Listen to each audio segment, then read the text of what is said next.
In your talk earlier today, you were talking about the British and the Americans could have reached some kind of constitutional settlement to keep the Americans within the British Empire. What do you think that settlement could have looked like? And before you answer that, if I can ask you a second question as well. Yuri, when Hollywood makes a film of your life, who would you like to be the starring actor to play you? I don't have this threat, I think, because I think that we are losing cultural war in the sense that... You read the microphone, please. And the question was about Hollywood, when the Hollywood would be governed by socialists. And I don't see it in the future. I mean, I'm kind of pessimist about any winnings in the cultural war pretty soon. Because if you will look at what's happening in academia, what's happening in mass media, in Hollywood, it's extremely socialist. If you will look what kind of movies they're making. Well, hopefully one day they will make it anyway. Hopefully they will make the film one day. Okay, so Sean. When they film my life, Brad Pitt, please. Okay, what solution could be on the table? The short answer, I think, is none at all. The Americans were making a claim which was not in itself unreasonable. The British ruling class could not regard that claim as acceptable. And so the only real outcome without a war would simply have been what happened after the war, which was a full grant of independence to the colonies, or a series of grants of independence.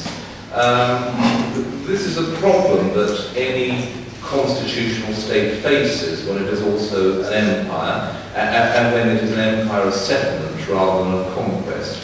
What do you do with your fellow citizens who live a long way off? And the answer, as far as the British were concerned in the 20th century, was to give them full parliamentary institutions, and then for the Parliament in Westminster to say, we will not legislate for any of your internal purposes, and then just let them drift away. But this is something that required the experience of losing the American colonies, and also a great deal more self-confidence in the British constitutional structure.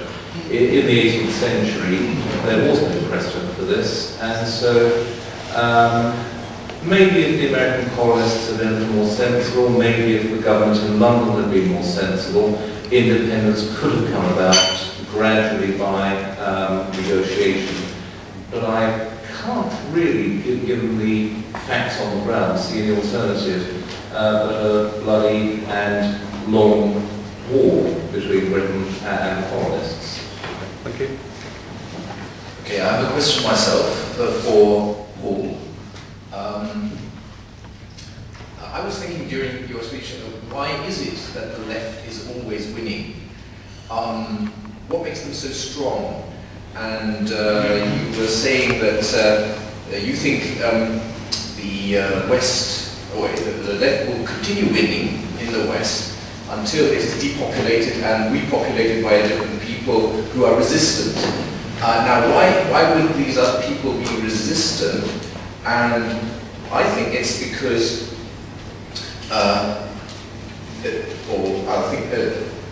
from the left again, the left have a goal. They have a goal, and that is why they are always winning. Where against the non-left, who have not got a goal as such, as a utopian goal, something to strive for. So what makes the other people resistant is probably that they have a different goal. Yeah, I like to say that. Can everybody hear me? I agree that the left has a goal, the right is, or the non-left is divided. They deny the same teleology, except insofar as they become part of the left, which I think is the secret of the neoconservatives, because they are part of the left. They share the teleology. I think that the right simply represents, the true right represents simply the ineffective forces of resistance. Now, what exactly makes the left acceptable? I I think there's several things. One of which is their ability to draw on a Christian worldview, which in some sense they denature, they distort, but the themes of universalism and equality are, at least to some degree, inherent in Christianity. And they are a successor to Christianity, who are not going back to paganism. That's historically impossible. What they're doing is they are sort of butchering Christianity. They're taking certain ideas that are usable and still have purchase people will accept, and they're recycling them. But they're already something that can be recognized, and they're seen as the nice guys of Christianity, and they are strongly supported by liberal Christians throughout the West. And even the conservative Christians have at least second thoughts about what the left is doing. The other thing is that the modern welfare state is so powerful, controls culture, education to such a degree that everybody is raised within the system of the modern state. As I said, I was very interested in Professor Iannello pointing out to us that the Italian sociologist emphasized politics, which is also for libertarians, that was being the most important aspect of power relations in the modern world. And it's absolutely correct. It's not economics, it is the state. And the state is able to influence people in a way that it could not centuries ago. There's no such thing as the state throughout history. The state is a modern invention, and democracy has made it much stronger than it was before. And the state, I would say, is necessarily leftist, or has been necessarily leftist, since the fall of fascism, and since the failure, one might say, of something like a Catholic welfare state in Europe, that the only model of the state you have is a leftist model of the state. And as long as the state becomes powerful, any kind of traditional society will become weaker, and the left will move from one triumph to the next.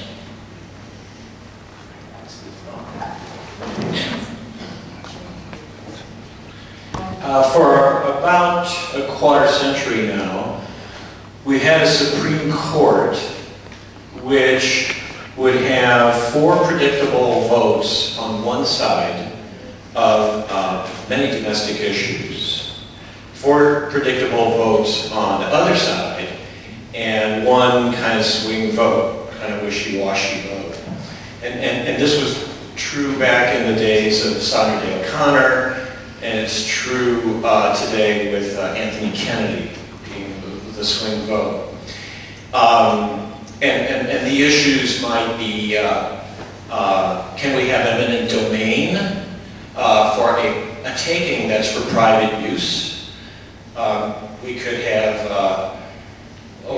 affirmative action, race preferences in public institutions.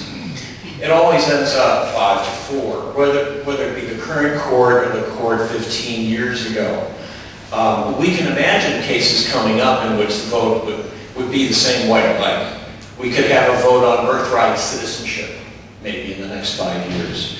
We could have a vote on whether states can, independently of the national government, implement measures which are second best to actually enforcing their own borders with Mexico. So we can again imagine that the vote will be 5-4, but we don't know which way it will go. And there's a whole series of decisions like this expected in the future, and which we've had in the recent past. And I was wondering if, and I'm particularly, I'm sure Paul and Tony will speak to this, but I'm actually interested in what Yuri would say. Do we have, really, on the Supreme Court, a traditional differentiation on domestic issues between right and left? There's no way that, what I'm claiming here is, no, the left has not taken over the right. You can see it. They actually make references to the Commerce Clause, delegation of powers, separation of powers. So you have these traditional issues that define that, from an egalitarian point of view in state intervention, right versus left. So, do you see it there?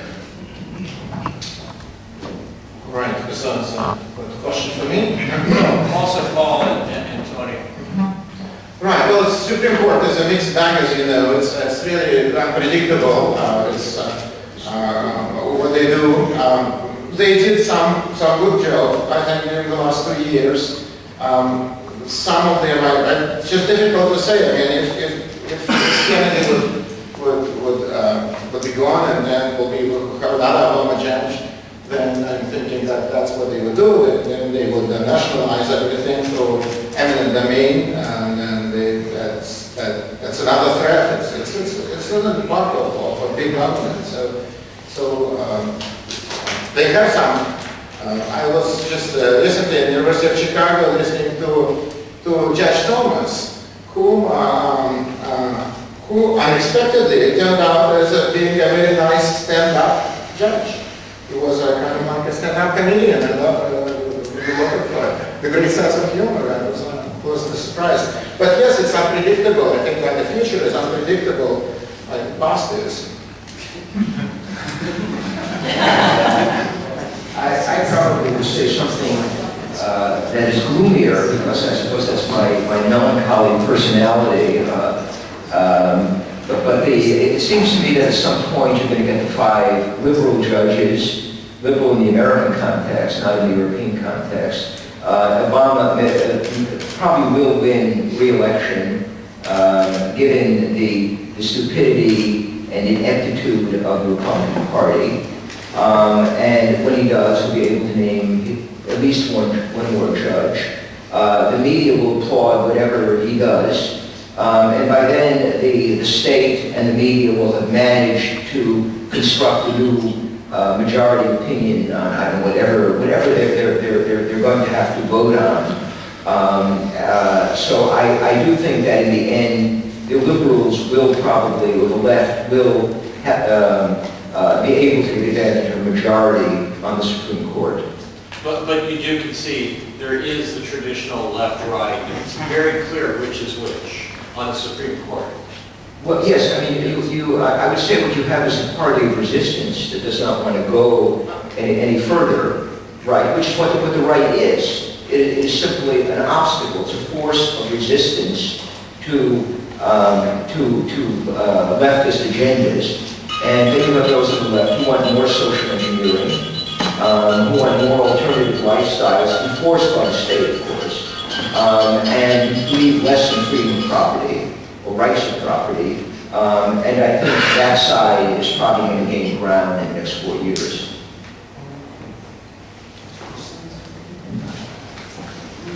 Okay. If I could break in, I must say that as a foreigner looking in on American affairs, I find the right's naive faith in their constitution increasingly tiresome. I can accept that if you have a written constitution and it seems to make certain clear guarantees of restraints of power, then it should be used perhaps for purposes of getting the people on side. But I do think America has reached a point where the real constitution is one in which the authorities can do anything they like, when they like, so long as it does not bring on armed rebellion, and so long as they can persuade a number of very expensive lawyers to argue that black is white in front of a reasonably sympathetic panel of judges also appointed by the American ruling class. When people on the right in America jump up and say, this is a misuse of the Commerce Clause, why? It says very clearly here in the Constitution that A is A. Well, that may be so, but it doesn't mean anything. And perhaps the right would stop losing if it began to argue on the substantive issues at stake, rather than simply relying on the Constitution, a paper shield.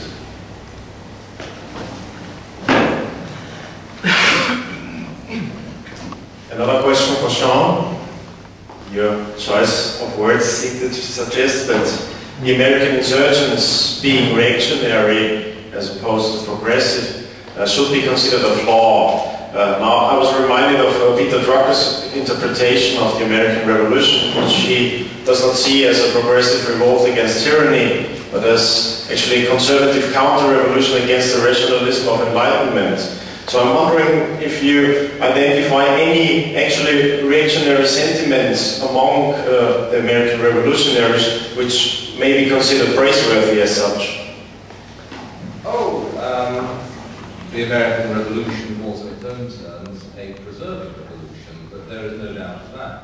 I think the only thing I would have to say against most of the American revolutionaries is that, looked at from an English point of view, these people were looking through the wrong end of the telescope. They just didn't understand the situation in England. And indeed, in some of the claims they made about George III's ministers, that they appear to be very close to barking mad. I think, was it Richard Hofstadter who wrote an essay about the paranoid strain of American politics? Well, I do see it among many of the Americans who resisted the British in the 1760s and 1770s. They persistently misunderstood everything that was coming out of London, and although we can all accept that the British government was thoroughly stupid to press on with those taxes when it didn't need to, the colonists themselves were highly peculiar. I would actually like to address this point because I agree with Sean. Although I respect the framers of the Constitution, I think the people arguing in favor of the revolution sounded like lunatics very often. Obviously there was hysteria, particularly in England, when George III graciously granted religious freedom and political rights to the Catholics in Quebec, because this was the first step, so one might have gathered from the Englanders to establish a Catholic absolute monarchy in England and then extend it over the American colonies. This is not unusual rhetoric among the people who made the revolution, so one can be grateful that it turned out as well as it did. The other point is there seems to be a hatred of monarchy for a long time among people who view themselves as American patriots. I find this stupid and distasteful, and it most recently manifested itself. By the way, many of the Americans who petition the English government, petition the king, they support the king against Parliament. They are aware that the king will come to their aid, or might come to their aid, and they're appealing to his executive power against the Parliament, which they know full well at the time of the Stamp Act was responsible for what they consider to be grievance. But afterwards, anti-monarchical sentiment takes over, and I found the most egregious expression of this a few weeks ago in the New York Post, in which somebody named Michael Walsh was presented as the voice of conservatism, so that the United States is going to defeat the tyrant in Libya the way we defeated Hitler, Stalin, and George III. And you look at that and you wonder what kind of universe this person's, or what kind of historical knowledge this person has. There also was a kind of hysteria whipped up mostly by Republicans when Obama bowed his head in front of the Emperor of Japan, because this was considered anti-Republican and denied American exceptionalism. This to me is part of bitter aftertaste, you might say, of the anti-monarchical sentiment which plays a role in the American Revolution. Hi, Sean. Given what you know about the 21st century, if instead you were living in New England in the 1770s, would you have been a rebel or a redcoat? If I had been an American colonist in the 1770s, which side would I have taken? Well, that's a difficult one to answer. You know that about 20% of the American population during the Revolutionary War were loyalists of one kind or another. All right, my answer is that I seem to be emotionally drawn to the most extreme expression of opinions around, and so I would probably be jumping up and down in insisting that George III was the reincarnation of Genghis Khan and that we'd better have independence yesterday. But it doesn't mean that I've been right.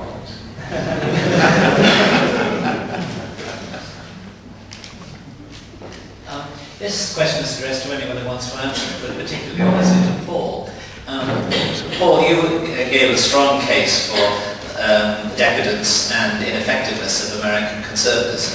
And although I'm not as pessimistic as you, nonetheless I can see that you can make a good case. But this is a conference of conservative, classical liberals and libertarians.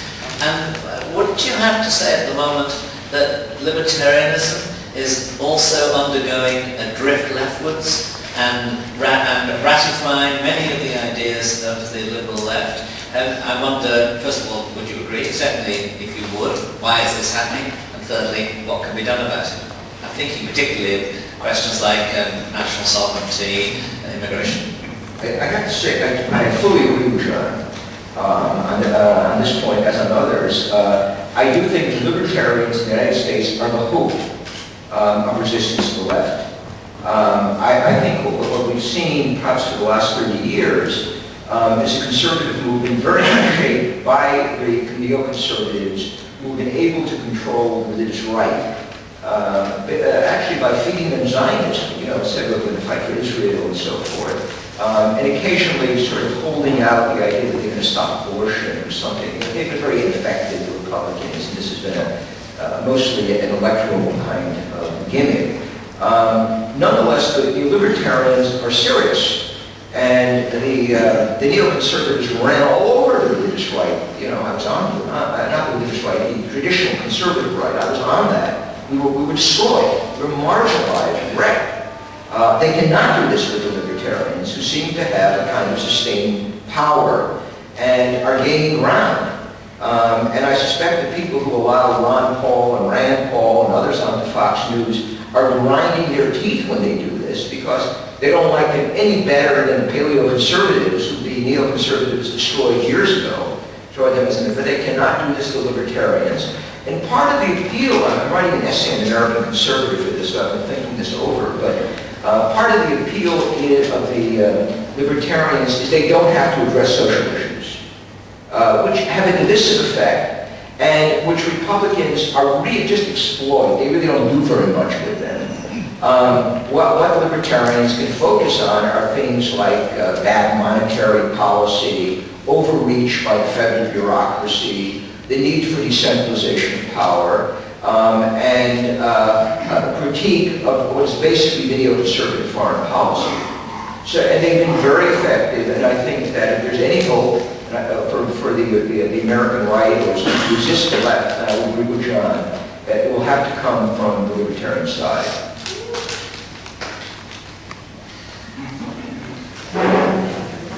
I have a question for Dr. Daniels.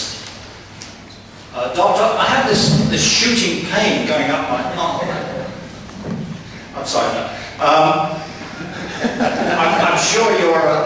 I'm sure you're familiar with the Norman Bevan, the founder of the British Health Service, who was, as far as I know, the first one to point out that socialised healthcare had the potential to consume the entire national economy, if not unchecked. And it looks as if that's what's happening in the United States and other advanced countries. I wonder if, from your own experience with socialised healthcare in Britain, I wonder if you could tell us whether you think there's any solution to the problem of rising demand for healthcare outside the framework of massive state intervention. Is there a libertarian solution? And most particularly in healthcare in general, but most particularly in healthcare near the end of life, which consumes a quite disproportionate amount of our healthcare resources. Is there actually a libertarian free market solution to this, in your opinion? Well, as to your first question about the show, see me afterwards. To be honest, I'm not quite sure. With regard to the National Health Service, when it was instituted, it was thought actually that the cost of it would go down because the health of the population would increase so rapidly that the actual expense of the system would go down. As far as I'm aware, there is no country in the world where there are no problems with the health system. The one which is said to be the most satisfactory is France, and it's the only country really where I think people are actually satisfied with it, but the government is trying to rein in the cost of it. And it's a much more, oddly enough, it has much more freedom than the national health service, the British service. I think one scheme that I think that you have in America is health accounts, isn't it, where people are able to save, and that has the potential, I think, for providing a solution, but that's a very long-term solution. There will always have to be an insurance element in it, because while it is true that most healthcare costs arise at the end of life, nevertheless they do arise at other times, and they can arise at other times in life, and they can be catastrophically expensive, so there has to be some insurance element. So I think that is a possible way of dealing with it. The problem with a completely free healthcare system, completely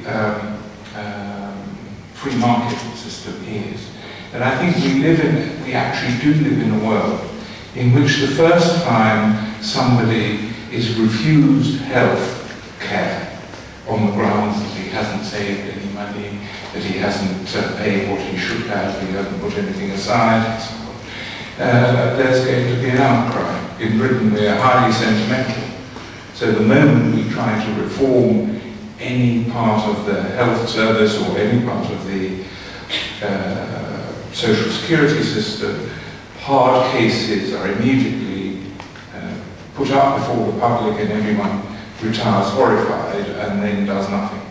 And I think that is going to be one of the obstacles.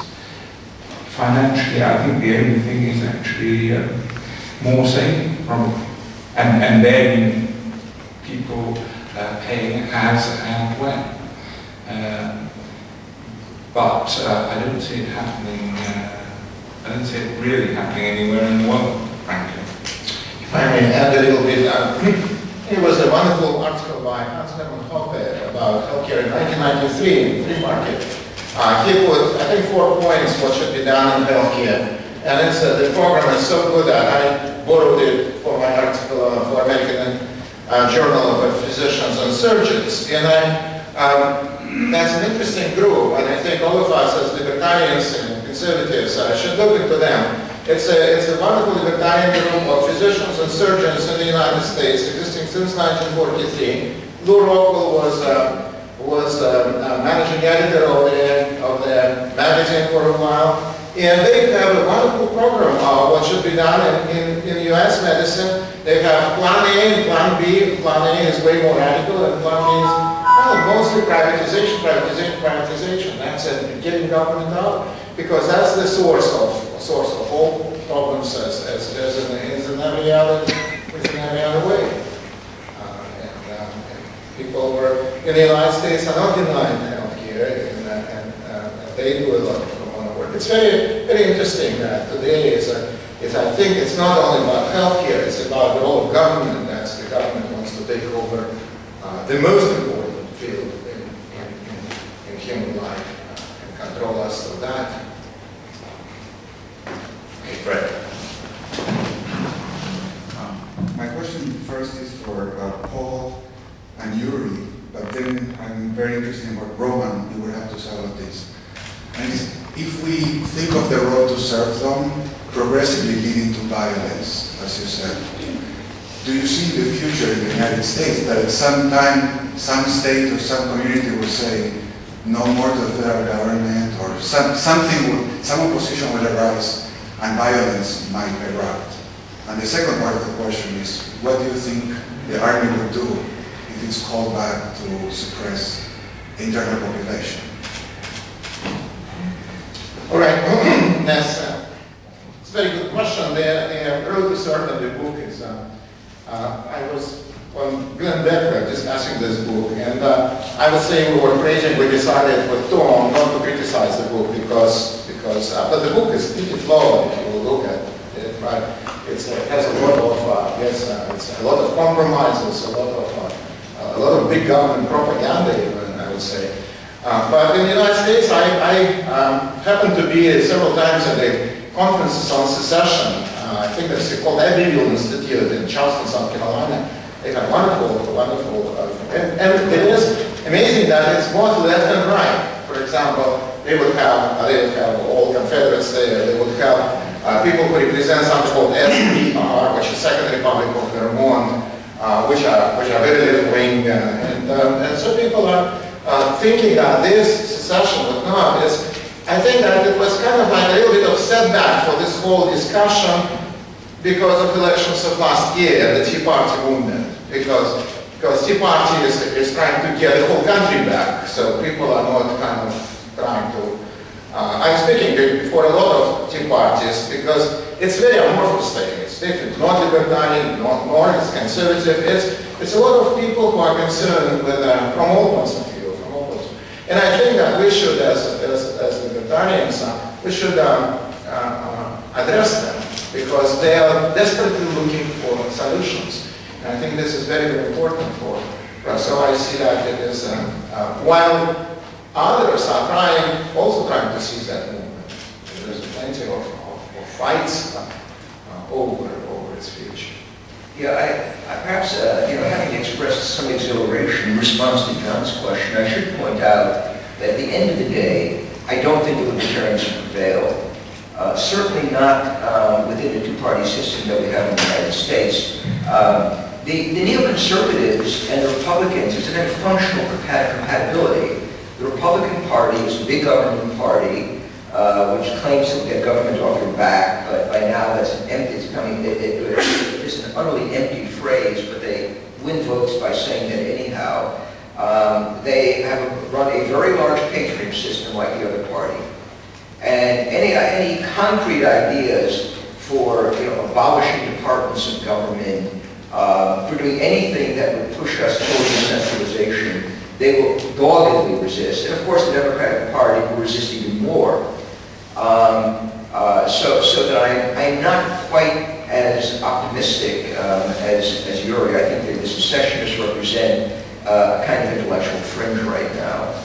I do think, though, libertarians can slow things down in terms of the growing power of the left, even by attacking particularly by attacking public sector unions, which they do now, and also for calling for the various paths toward decentralization of power. What does depress me a great deal is a by-election, an American by-election that took place in upstate New York a few days ago, in the western part of the state, which was a fairly conservative region, and conservative voters did not come out and vote for conservatives. They were frightened that the objection to Obamacare and the support for some long-range, what I think are very moderate cuts, and necessary cuts in government proposed by Congressman Ryan of Wisconsin, might endanger Medicare. And unfortunately, if you scratch beneath the surface of many of our Tea Party demonstrators, they are people of my age, or not much younger, who are concerned about their Medicare benefits and are afraid that Obamacare is going to destroy other government entitlements. This indicates to me something I've always suspected, that many of the people who are out in the streets wearing ridiculous wigs and claiming to be, Tea Party revolutionaries were simply protesting what they thought were the excesses of the Democratic administration. I'm afraid that the revolt may not go as far as we might like to see it go. I think I tend to be a little more optimistic. I don't think the United States can sink into the dark depths of socialism for the very simple reason that too many people own guns. As far as whether the army can act as an agent against the local populace, if I remember the news correctly, during Hurricane Katrina, the army was used to restrict movements in ways that were detrimental to many people, like forcing them to stay in one region or preventing them from moving to another. However, reports did emerge of soldiers refusing to confiscate guns from private citizens, and that gives me great hope. And I just know from personal experience that soldiers are generally the hunters and the gun enthusiasts of America. I had one friend who was full of Texas pride, and I told him that if Texas ever breaks from the Union, I'm going to move there. And he told me, you better come here right away, because as soon as we leave, the first thing we'll do is close the borders. I think the worst repressions we've seen in terms of like violence against the U.S. population came during the G20 protests, but that was done, I don't even know by whom. Was it local police? I don't know where they got all those police, but they weren't the army. That's not to say there aren't other agencies that might act that way. I mean, that's just because I became a Texan patriot. Texan legislature, filled with these Republican guys, just passed a law which allows people to carry guns on university campuses. So I, as a professor, can come with a big gun and definitely command attention and divide the attention of my students. So that's amazing. And students can also say something. I think our society is a polite society, and that's in Texas, they understand that.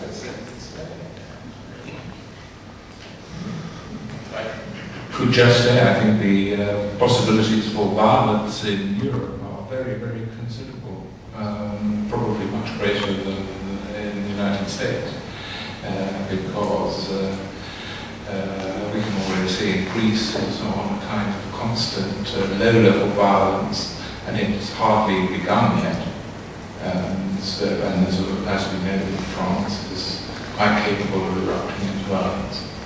And I think any serious attempt at reform is going to evoke violence, because what has been done is to set so large a proportion of the population against so large another proportion of the population. So I think the possibilities in Europe are very great, including in Britain.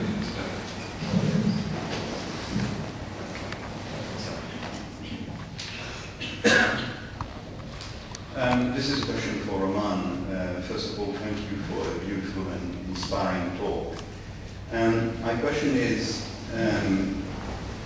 men do not die for a sacred cause, but a cause becomes sacred because men have died for it. And I mean, for instance, the objection if you say that you are against democracy, people will tell you, well, how can you be against democracy? Because so many martyrs have died for it. So you are entrapped by their graves. Do you see a future where no cause will be sacred, but simply something that we value over other things? Oh, I'm sorry, where no what will be sacred? That no cause would be sacred. That would, by the etymology of sacred, that would require a sacrifice. Sure. But it would be simply something that we value over other alternatives. You express that very beautifully about causes becoming sacred because people have died for it. I think that's perfect expression of reality. I've been living in Ukraine for the past 8 months, and there I'm always shocked to see statues of Lenin in neighborhoods and cities called the Dzerzhinsky neighborhood. And it's also the same impulse, you know, people who know nothing about their own history just know that people fought under this flag and died with these icons above them, and that's what makes them holy. And there's a lot of tension. For example, in Kiev, some nationalists blew up the face of the statue of Lenin. Now the Communist Party has a little tent there and guards it 24/7. So I think this situation can be diffused, and I think this speaks to your question as well, just by letting those expressions be voluntary, let history be interpreted on a voluntary basis. It's only, for example, when government controls all the schools and we're forced to fight one another, was this cause holy or was that cause holy? But I think there's ample room in the free market for people to revere whatever they want to revere. The only time that people fall into tension are when the government becomes the arbiter.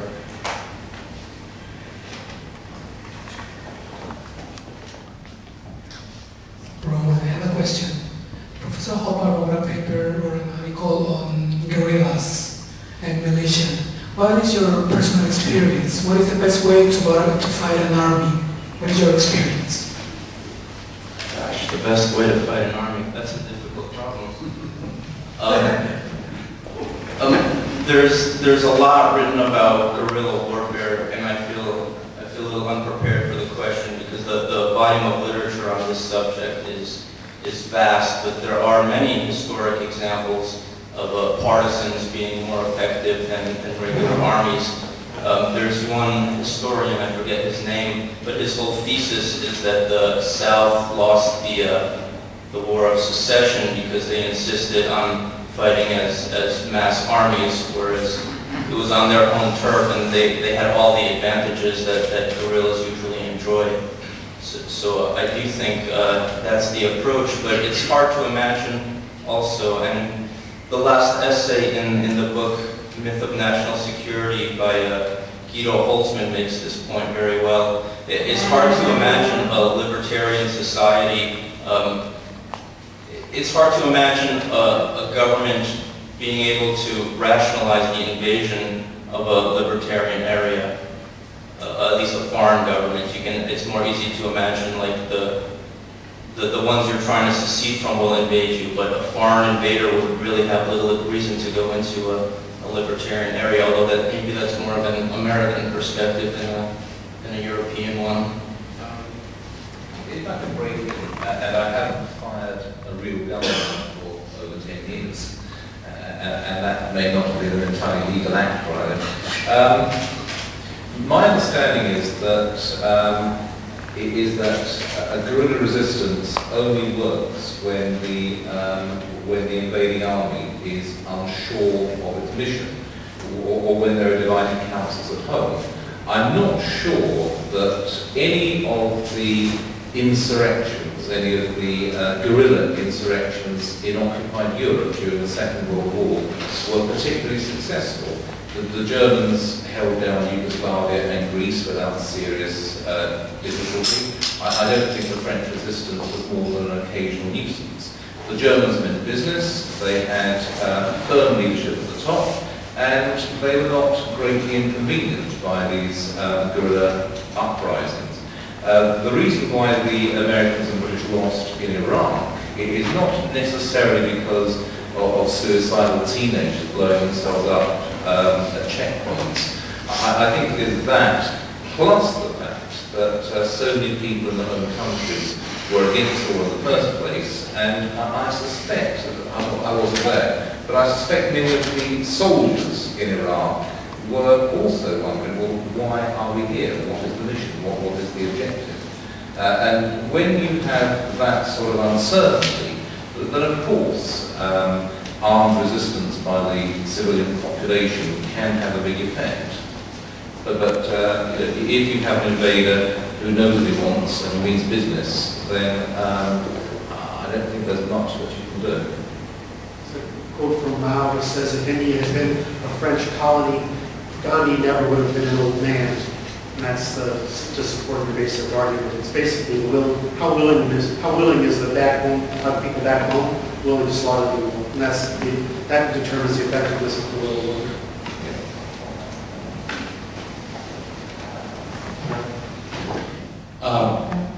If you go back about a half century now, Enoch Powell was somewhat of a classical liberal, anti-immigration. And if you go, I guess it's about 5 or 10 years ago, when Fortune was assassinated. Fortune was, I think, pretty liberal in the European sense, anti-immigration.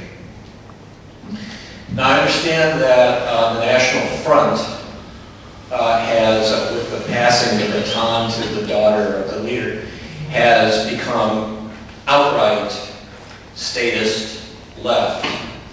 Not in the egalitarian sense, but outright statist. So you have this unfortunate mixture of anti-immigration and socialism, which I think that was a very popular position back in the 30s. And my question is that this just few instances that I gave you, is that a general drift?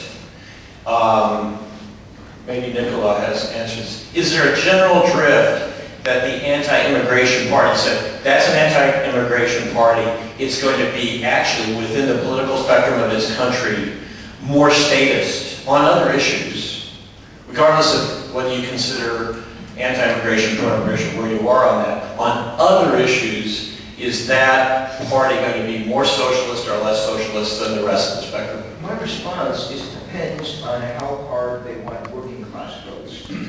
If you want the working class to vote for you, and you have to basically appeal to the working class the way the socialists used to appeal to them before the socialists became a young multicultural party. And that is exactly what the National Front has done. I think at some point the Vlaams may have to do this. I think it's inevitable.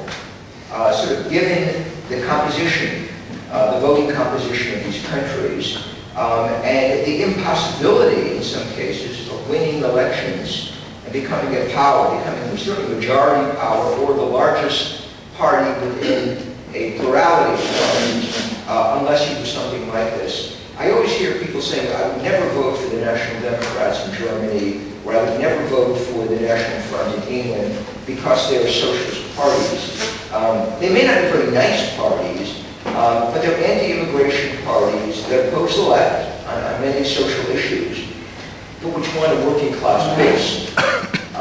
And therefore try to appeal to welfare state ideas, the same kind of ideas that the Democrats, the same kind of ideas that Pat Buchanan appealed to, right? He wanted a 60-day closing notice. He took what I thought were ridiculous positions, and John criticizes too, on protectionism.